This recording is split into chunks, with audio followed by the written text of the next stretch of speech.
por detrás de mi voz. Bienvenidos, bienvenidas. Estamos en Haciendo Memoria, el programa de las expresas y expresos políticos nucleados en Crisol. Hoy viernes 25 de octubre de 2024. Ustedes saben que nos pueden encontrar a las 12 del mediodía en estreno en el canal de YouTube Crisol. Y de paso aprietan la campanita y se suscriben, que nos van a ayudar a llegar a mucha más gente. Nos están viendo o escuchando por frecuencia 808 de Salinas, los viernes a las 23, los domingos a las 10 de la mañana, ideal para prepararse unos mates y ponerse a escuchar la radio. Por la zurda, la radio compañera, viernes 15 y 23 horas, y los domingos a las 15 horas también, una hora de la siesta, que prenden la cantora y escuchan el programa. Por APU, que aprovechamos a saludarlos por sus 80 años, y por el Día de la Periodista y el Periodista y los Trabajadores de la Comunicación, en apu.uy, y por la red de radios comunitarias de Uruguay y también emisoras de radio y televisión de la red uruguaya de medios alternativos. En la técnica, Ezequiel Reboiras, José Olivera, Jorge Daniel Díaz, Agustín Bérgolo y Henry Durán. En la conducción, quien les habla, Fernanda Cabrera. Y para comunicarse con nosotros, el 091-028-578 es nuestro teléfono mensajero. Nos mandan lo que queramos difundir, algo que hayan visto por ahí, algo que les parezca que nos puede resultar interesante comentarlo, que vamos a estar ahí para ustedes. Nuestra página es crisolblogspot.com y la sede social Joaquín Requena 1533 entre Bransen y Ana Monterroso. Hace unos programas atrás teníamos a Benjamín Liberoff y Gabriela Schroeder en nuestro programa, y hoy tuvimos la noticia que la justicia convocó a la audiencia preparatoria del juicio por crímenes del Plan Cóndor. El juez en lo penal, Emilio Baccelli, fijó para hoy la audiencia de control de acusación en la causa que investiga violaciones a los derechos humanos perpetrados por militares uruguayos en Argentina. Entre ellas se encuentran los asesinatos de Rosario Barredo, de Héctor Gutiérrez Ruiz, de William Waitelo, de Iselmar Michelini, la desaparición de Manuel Liberoff y de Washington Barrios, y muchos crímenes más, como la privación de libertad de Gabriela Schroeder, Victoria Barredo y Máximo Barredo, y la supresión del Estado Civil de Macarena Hedman y Mariana Zaffaroni. La Fiscalía propondrá decenas de evidencias documentales durante el juicio oral. Se estima que será largo por las características de la causa. Esto lo vimos en la diaria, queríamos traérselo porque estuvimos el otro día hablando con ellos sobre este tema. Hoy tenemos como invitado al doctor David Uriarte, abogado, profesor, actualmente director del Instituto de Derechos Humanos de la Facultad de Derecho de la Universidad de la República, y vamos a dejar que se presente un poco el bienvenido. Bueno, muchas gracias por la invitación. Voy a reiterar el saludo a todos los periodistas que están en esta casa, que ayer fue el Día del Periodista y que afortunadamente es una de las profesiones que estoy seguro que nunca la inteligencia artificial Sustituir. Esperemos que sí. Pero bueno, ¿qué te puedo decir? Yo pertenezco a Crisol porque fui preso político, estuve desaparecido en el FUTA durante más de 2 meses, pues afortunadamente aparecí. Y bueno, y he dedicado gran parte de mi vida, en primer lugar como abogado, a los sindicatos, defender sindicatos, fui asesor de FENAPE, SADES, SUTEL, durante muchos años, el Ministerio la Asociación de Trabajadores del Ministerio de Transporte y Obras Públicas. Y por supuesto, dentro de la facultad me dediqué primero constitucional y a laboral, pero después al área de derechos humanos. Y actualmente tengo el honor de haber sido reelegido por tercera vez como director del Instituto de Derechos Humanos. También durante los gobiernos de Frente Amplio ocupé algunos cargos con cierta trascendencia. Fui secretario general de OCE y vicepresidente de OCE.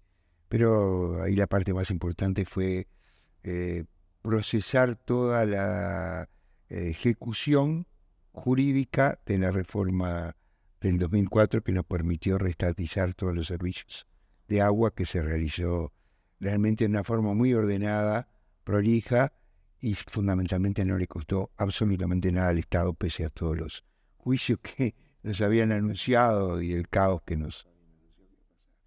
Y después también estuve antes había sido asesor letrado de la Junta Departamental de Montevideo, y mi último cargo público fue director nacional de arquitectura del Ministerio de Transporte y Obras Públicas, durante el ministerio de Rossi.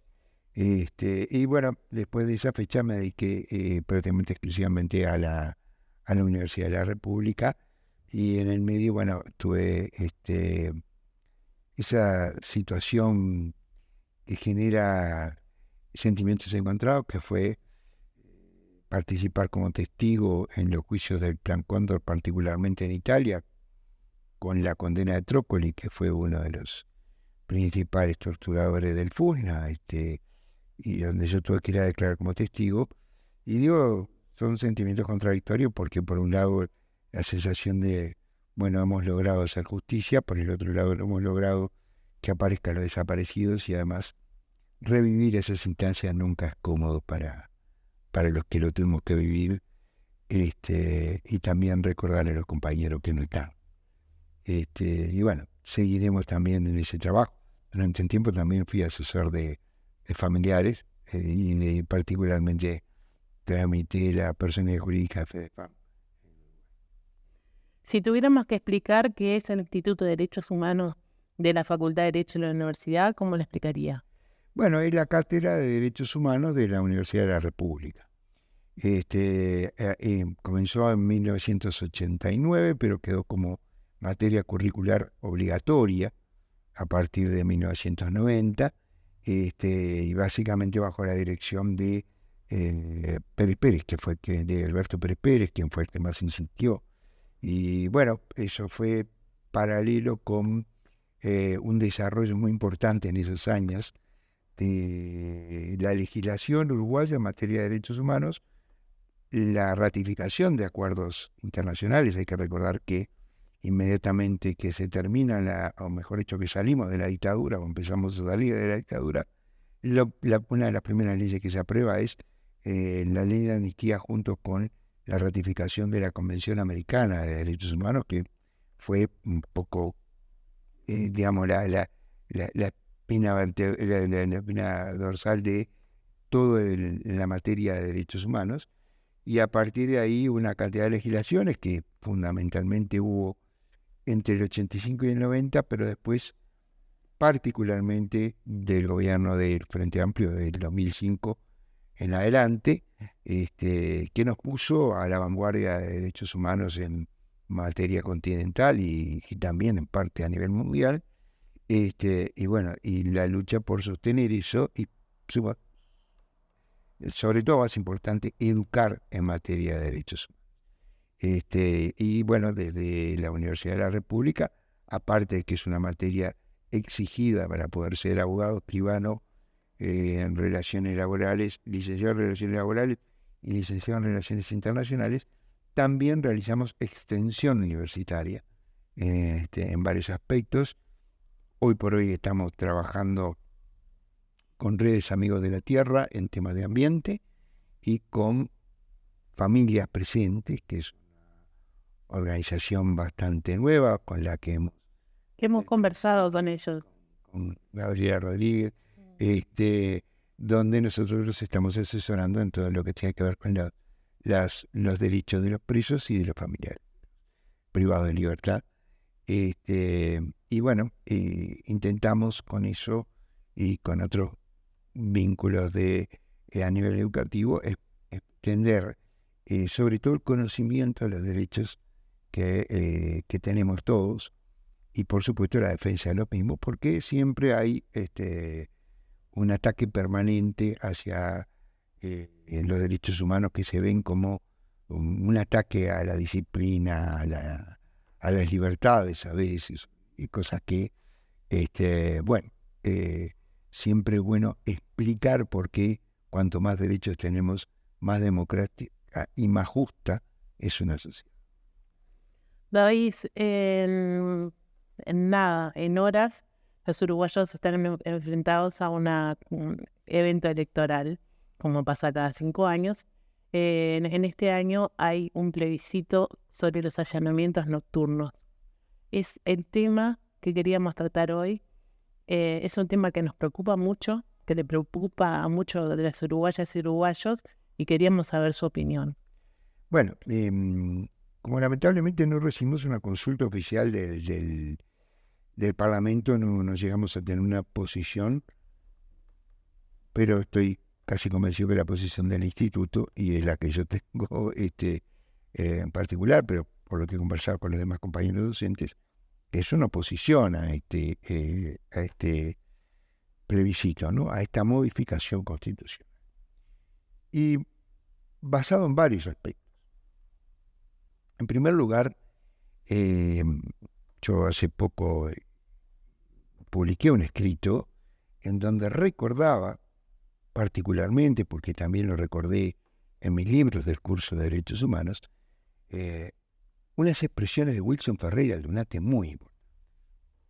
Wilson Ferreira Aldunate en 1970, en la época de Pacheco, si no estamos en dictadura, pero ya estamos en un gobierno autoritario que cada vez restringía más las libertades.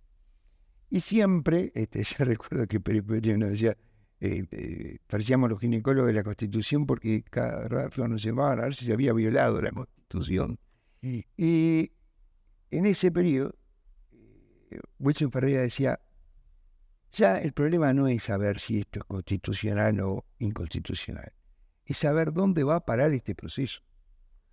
Porque empezamos a restringir libertades en base a una situación, ¿y cuándo vamos a parar? Y sí, yo creo que fue profético, y yo lo tomé y lo miro desde el punto de vista plebiscito, y es así, ¿no?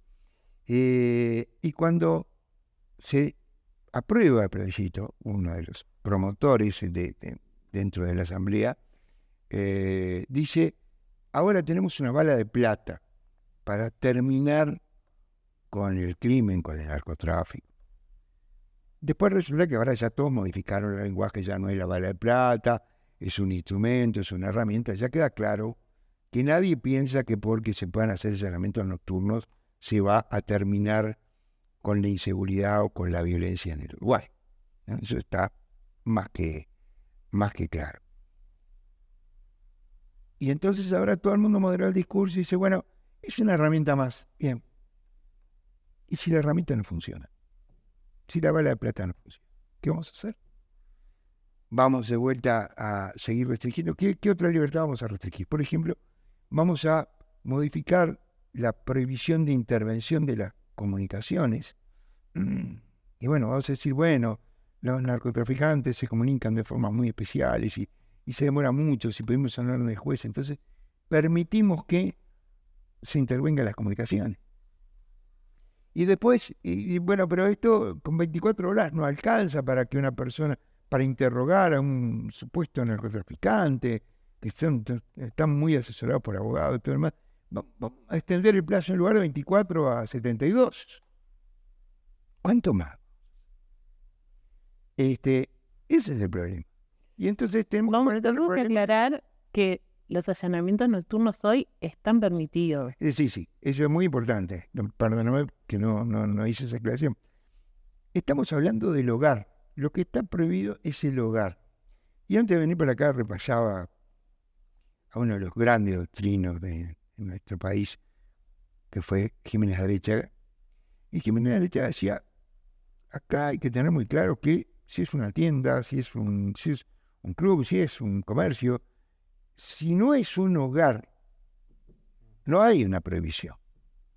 ¿Y qué se considera hogar? Bueno, donde está habitando la familia. Además, él decía, si hay un garaje anexo, se puede tener garaje perfectamente. Ahora, ¿cuál es la esencia del tema de por qué prohibir esto? Bueno, primero porque estamos hablando de, y Jiménez Arechaga lo ponía dentro de la seguridad. Y cuando Jiménez Arechaga habla de la seguridad frente al Estado, frente al abuso del Estado. Porque los derechos humanos surgen, paradójicamente, como un freno al accionar del Estado. Porque quien violaba los derechos humanos, teóricamente, quien ha sido violador de los derechos humanos, en general ha sido el Estado. Por supuesto que los particulares violentan las normas y dentro de eso hay violación de los derechos humanos, pero el problema era el freno al poder Antes era el poder imperial, el poder real, y después el poder de la maquinaria estatal.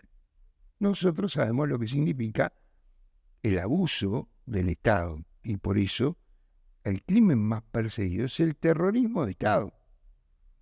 ¿Por qué? Bueno, no solo por la potencia del Estado, sino por la impunidad del Estado, ¿no? Es decir, el Estado tiene el monopolio de la fuerza, y entonces ahí es donde tenemos que cuidarnos de que esa aplicación de la fuerza tenga restricciones.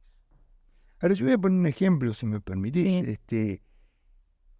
Hay que recordar que en el 2001, cuando lo de las Torres Gemelas, lo primero que hace Bush es decir, bueno, vamos a dictar una ley de seguridad nacional, ¿no? Y entonces en esa ley de seguridad nacional, bueno, arrasaron con varios de los derechos que estaban considerados como constitucionales por parte del sistema norteamericano, y llegaron tan lejos que Bush le pide a sus abogados que diga qué es tortura y qué no es tortura. Y un grupo de abogados insólitamente dice, bueno, no se puede atentar contra la integridad física, pero el submarino no lesiona físicamente, por lo tanto el submarino es aceptable y le definieron como un interrogatorio mejorado.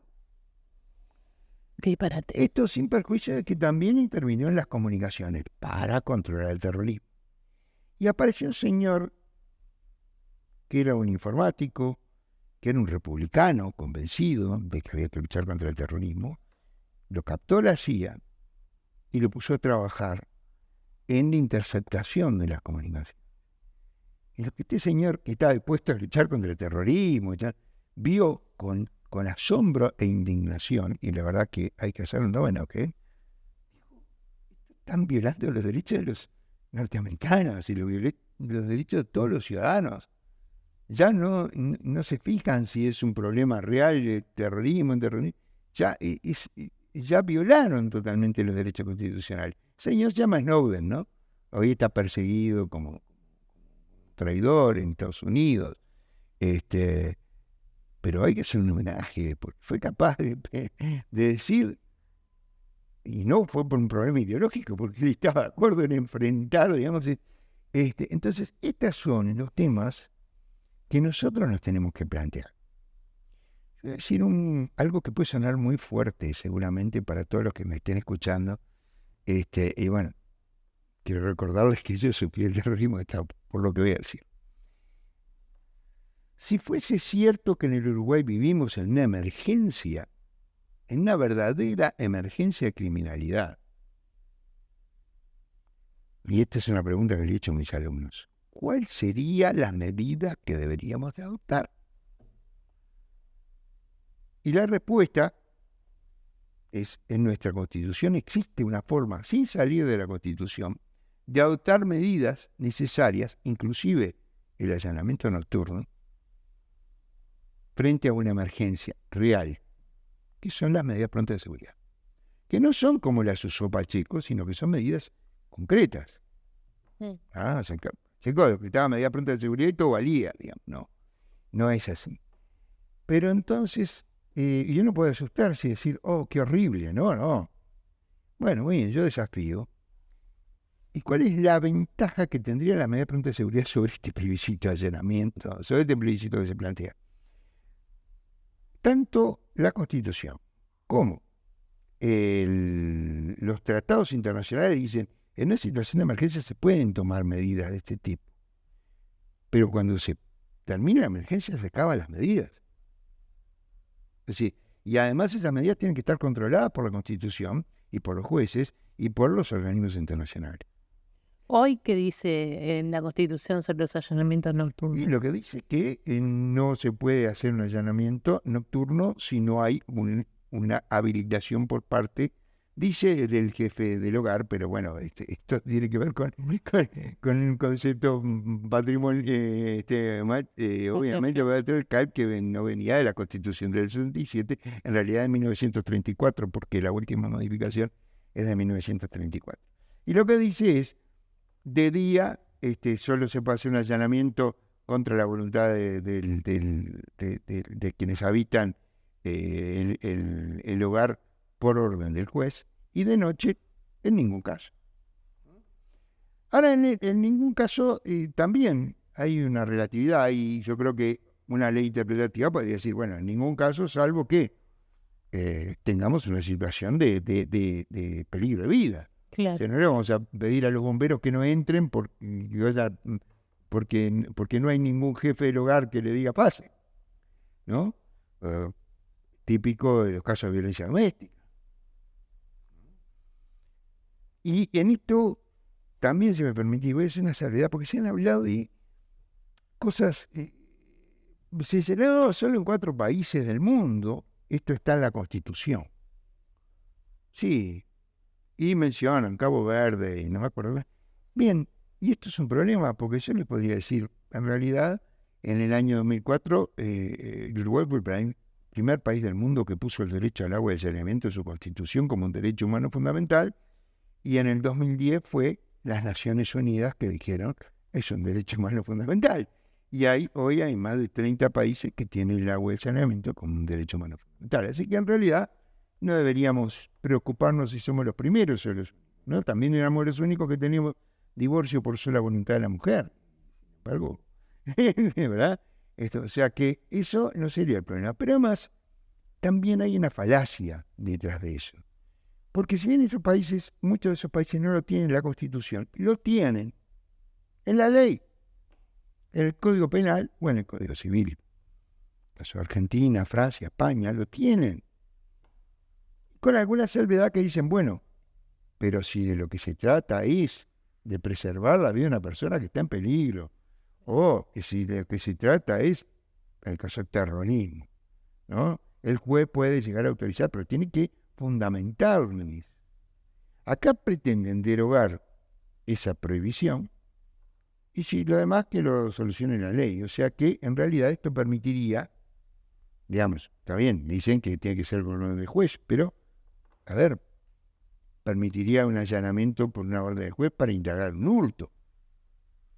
Y cuando hablamos, por ejemplo, del tema de las bocas de la pasta base, y yo decía, creo que Marcet está muy poco preocupado de esto. Marcet, y la gente que actúa con Marcet, porque no es ahí donde van a ir a allanar. No es ahí donde precisan allanamiento nocturno, ¿no? Sino en los barrios más pobres, más populares. La pregunta es, ¿realmente cuánto se necesita? Bueno, hemos escuchado a la policía, hemos escuchado a varios expertos diciendo, es intrascendente, serían muy poquitos las situaciones. Pero el riesgo sí es muy alto. Porque uno no puede imaginarse que la policía vaya y golpee la puerta y diga, permiso, venimos a allanar, tenemos orden del juez. Sobre todo porque si piensa que realmente hay una boca de pasta base peligrosa, significa que adentro hay armas y gente dispuesta a usarla. Entonces, ¿cuál es el resultado? Bueno, van a entrar con un nivel de fuerza importante, lo cual puede producir que ahí, en ese lugar, además de la boca, haya niños, ¿no? Haya ancianos, haya, bueno, como cualquier hogar, ¿no? Y también puede provocar una balacera, en lo cual, y quien más o menos conoce lo que pueden ser esos barrios más vulnerables, más puestos de Montevideo, las paredes son de lata. Absolutamente. Y van contra los más pobres. Y los más vulnerables van a ser siempre los más perjudicados. En realidad, el tema es, lo que no se ve detrás de esto, es que no estamos atacando el problema. Si lo que se plantea es una situación Bukele, o digamos, o cualquier medida que diga, bueno, profundicemos la represión, vayamos al fondo, lo que vamos, eso es, con suerte, decir, démosle una aspirina a alguien que tiene una infección fuerte.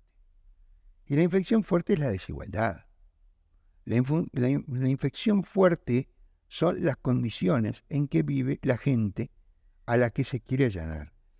Yo quiero recordar que su vida fue muy transparente con esto. No se preocupen, no hay problema, nadie va a ir a allanar en Pocito.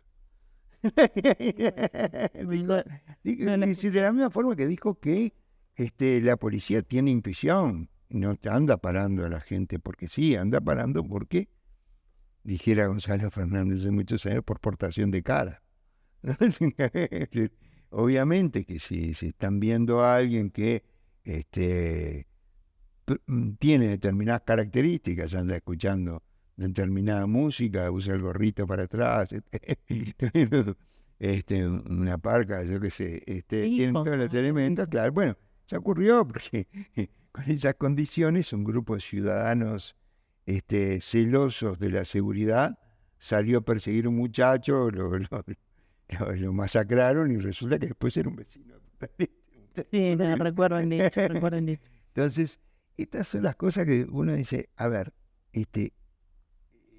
la verdad, simplemente esto tiene una explicación política y es, tenemos que decir algo que pegue y que dé la nota de que vamos a combatir la violencia, entonces inventamos, bueno, vamos a reducir, la culpa la tiene que no podemos entrar en la noche en esos lugares.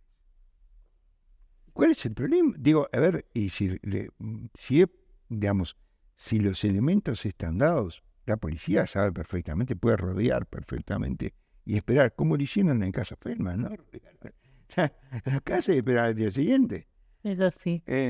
Doctor, vamos a una pequeña pausa y volvemos.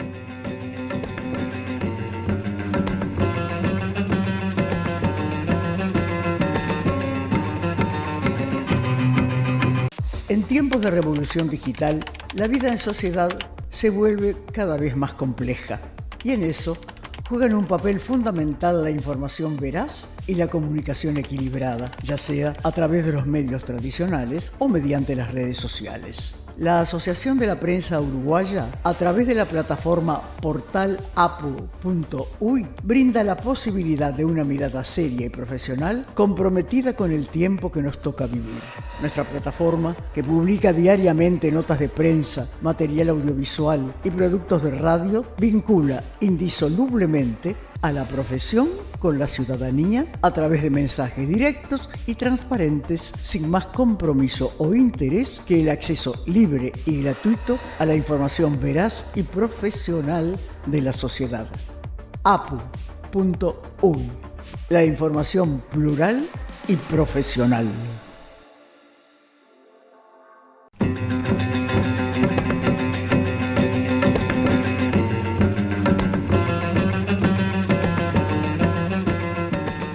El aumento de privados de libertad ha demostrado que no es la solución llenar las cárceles de hombres y mujeres.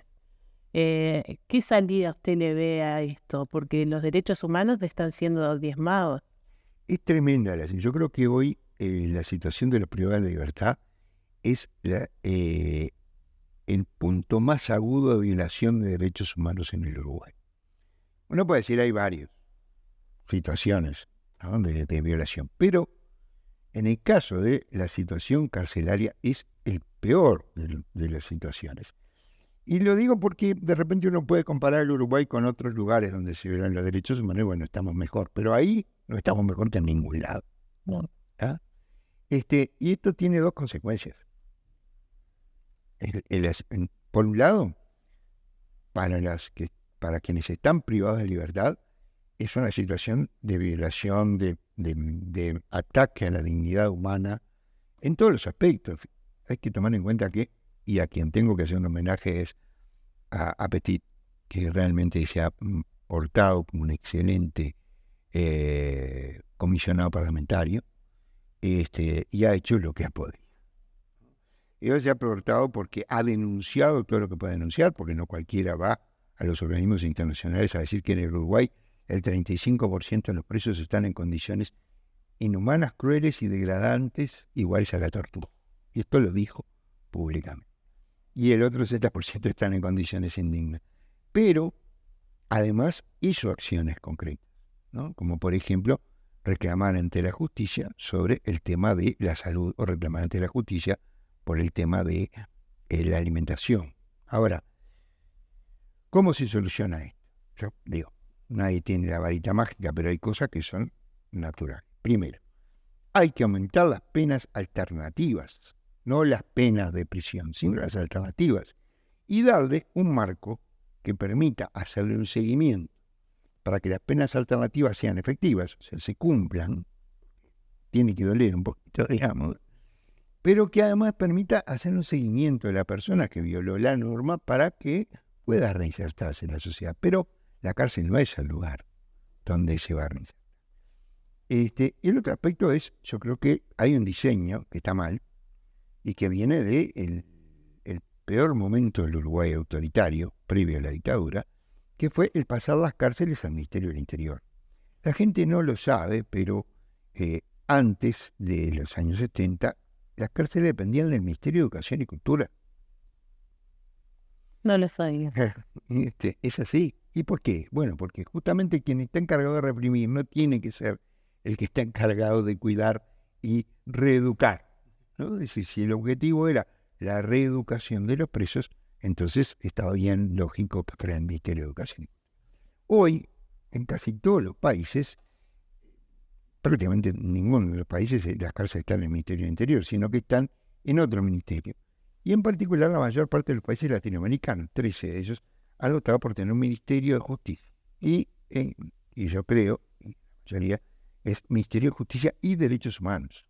¿Por qué? Bueno, porque la justicia y los derechos humanos están íntimamente integrados y tiene mucho que ver con esto el tema de las cárceles.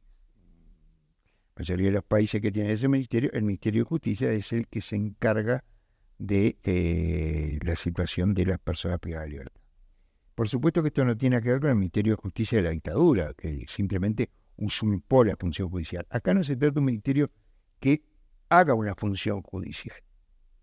Quien juzga sigue siendo el Poder Judicial totalmente.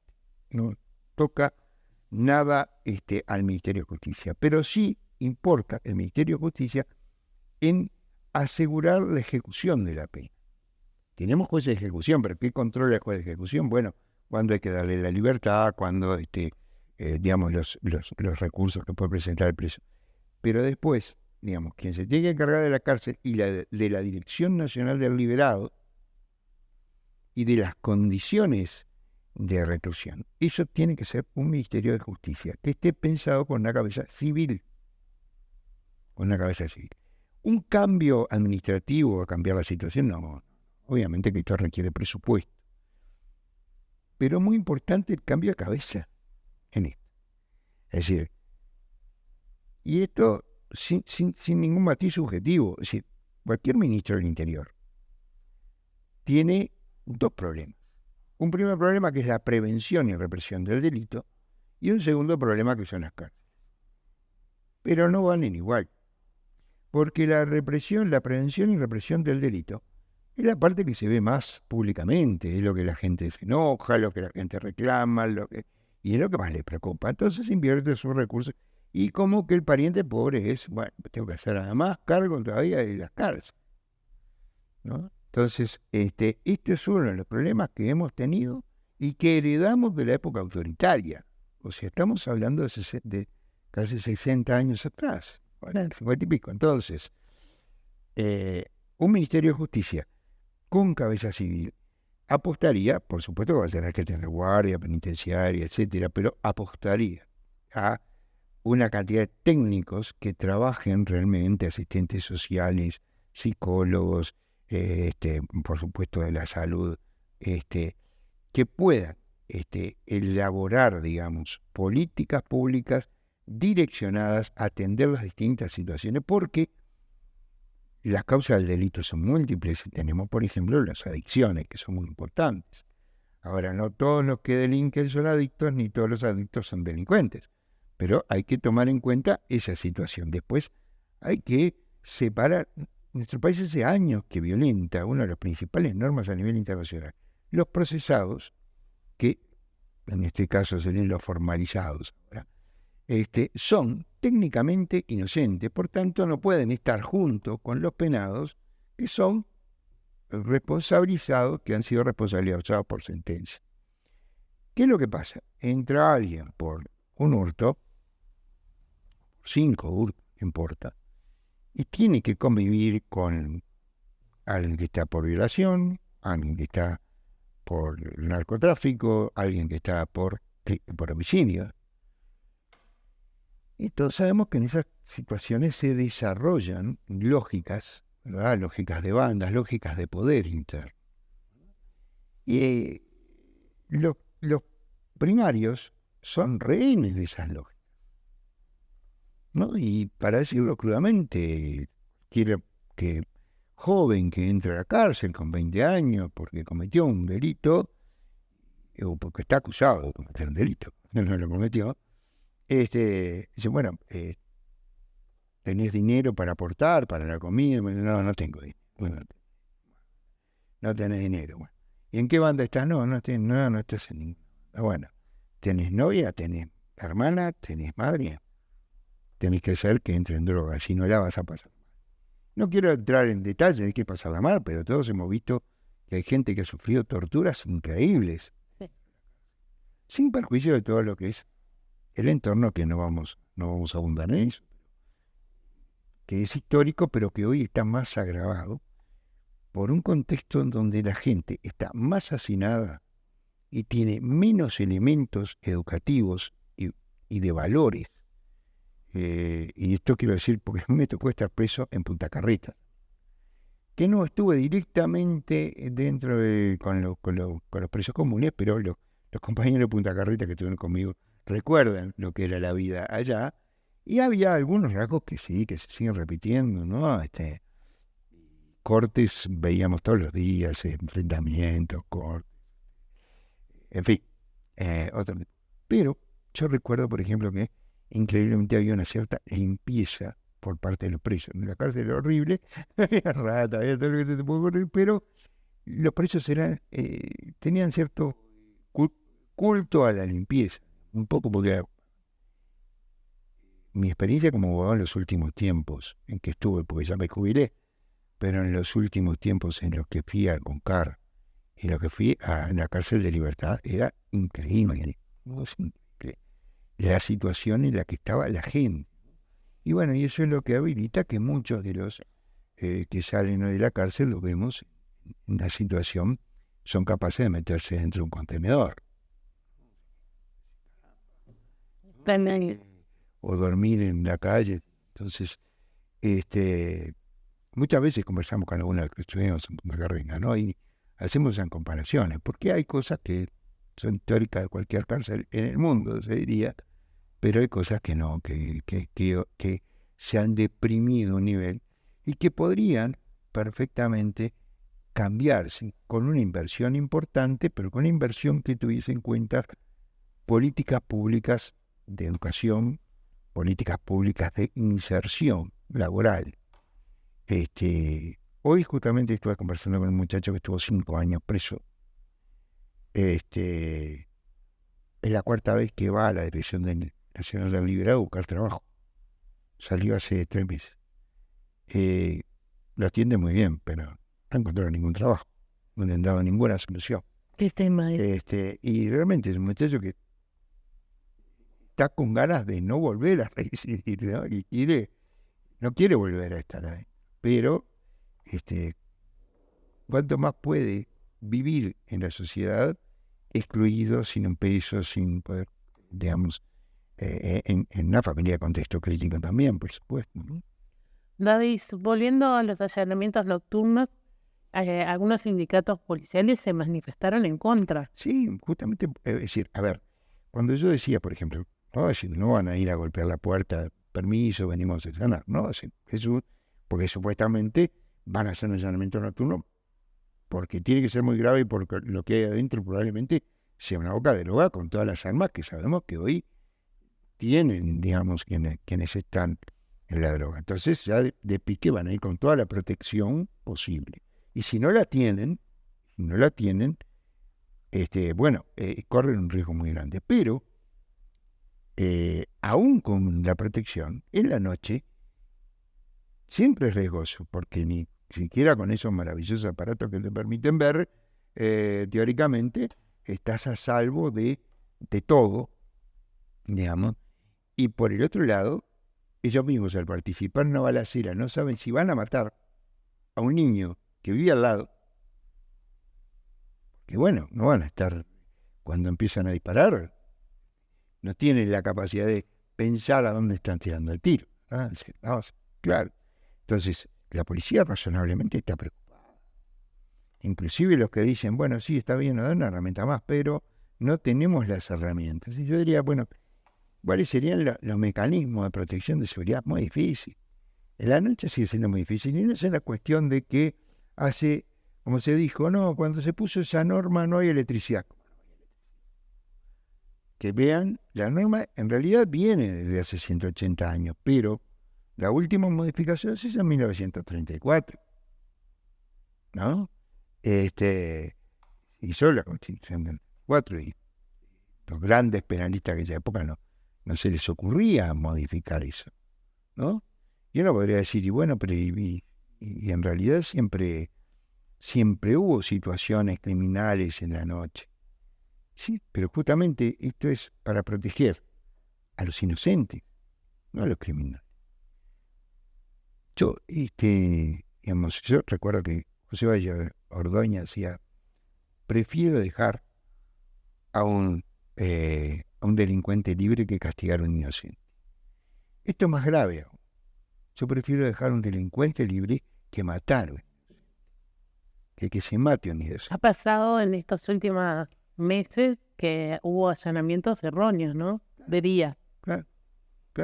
Y aunque me digan, bueno, no, son muy pocos, pero el problema es que cuando yo cometo un error, ese error hace a la sociedad mucho más daño que cuando acierto con el delincuente.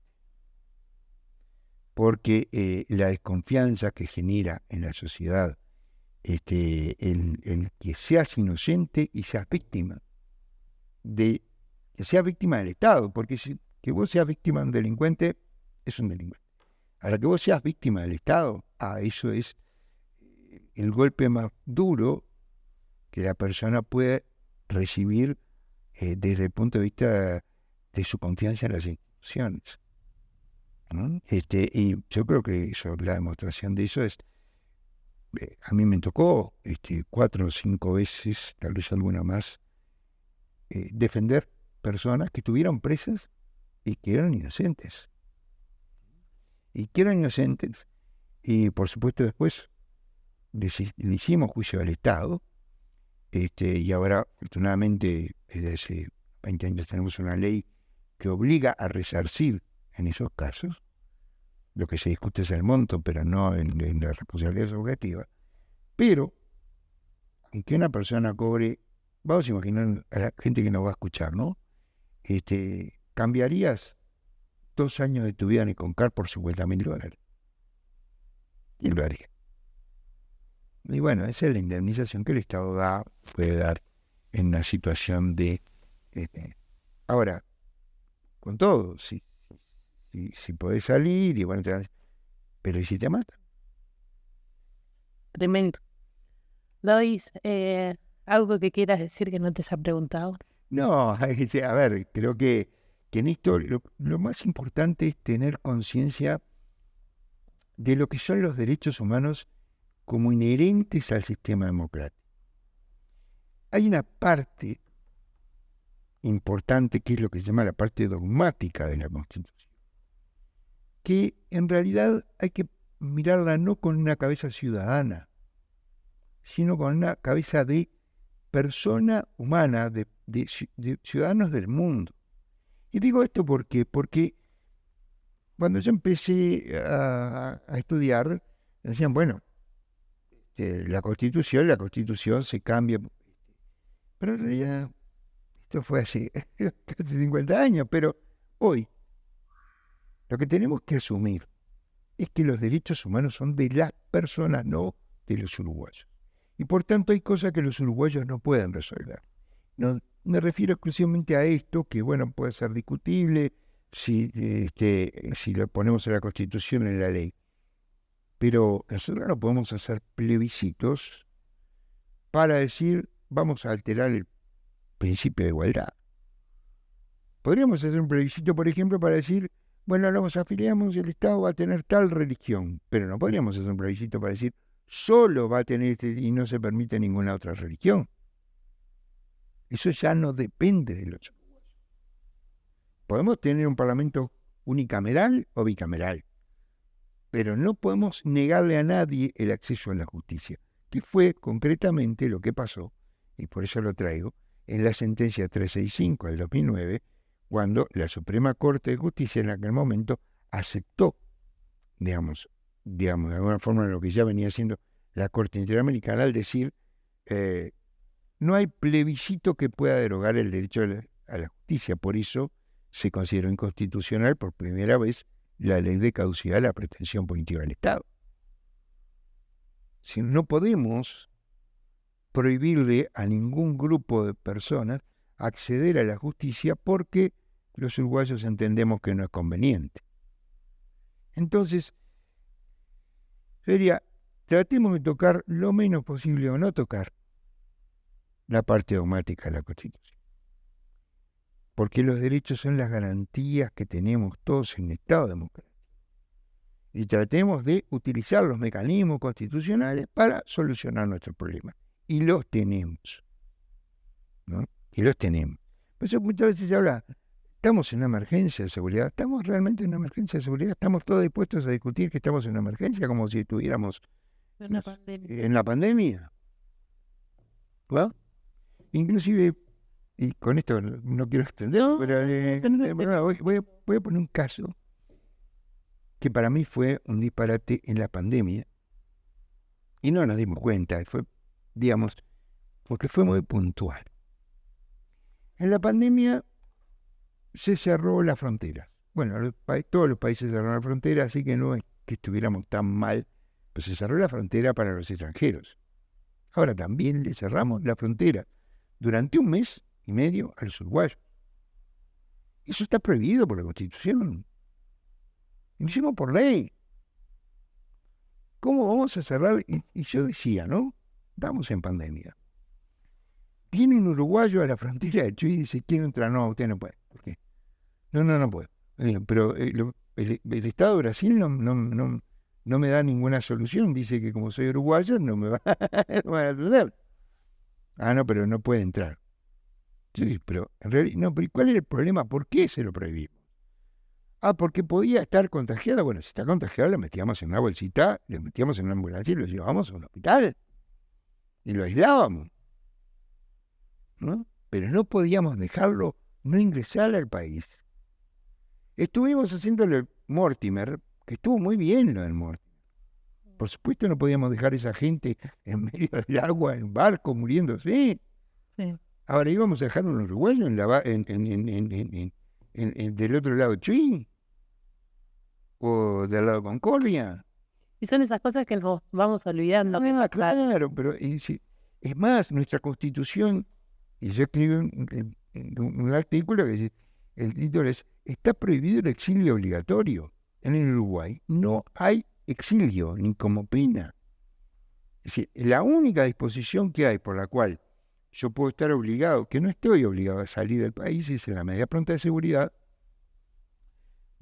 Pueden decirme que yo tengo que elegir o estar detenido en algún lado, que no puede ser la cárcel, por el artículo 168, número 17, o bien puedo optar por salir del país, pero soy yo el que opto por salir del país.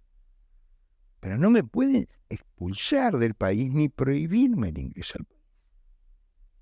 Es decir, y lo hicimos y en aquel momento pasó, bueno, parecía razonable, pero no era razonable. Para los pocos uruguayos que fueron detenidos en la frontera y que tuvieron que pasar la Navidad y el fin de año del otro lado, tiene que haber sido tremendo. Y para los que se murieron familiares. Y para los que se murieron familiares no pudieron venir. ¿No? Entonces, ese tipo de cosas no están dentro de la disposición de un gobierno, ni siquiera de un plebiscito. Por eso yo creo que lo mejor es que no. Si realmente estuviéramos en una emergencia, voy a poner un ejemplo para no pensar en situaciones políticas. Sí.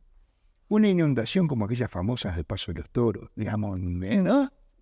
Obviamente ahí se dice, bueno, hay que evacuar a la población.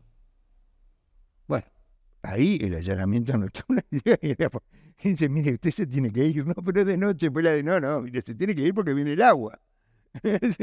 ¿No? Y lo tenés que sacar. Justamente para eso se mencionaba que hay.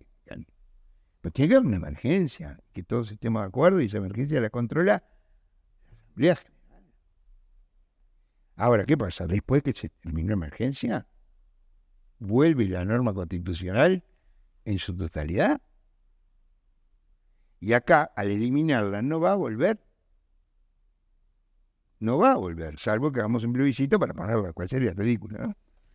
No, es un cambio en la Constitución, eso lo tenemos que tener claro. Por eso, entonces, en realidad, ¿cuál es el sentido de por qué está en la Constitución? Bueno, porque una cosa son las situaciones de emergencia, pero en la Constitución están los derechos que queremos siempre. Y si nuestros padres fundadores lo pusieron y lo reiteraron a lo largo de todo el proceso constitucional del Uruguay, por algo es. Por algo.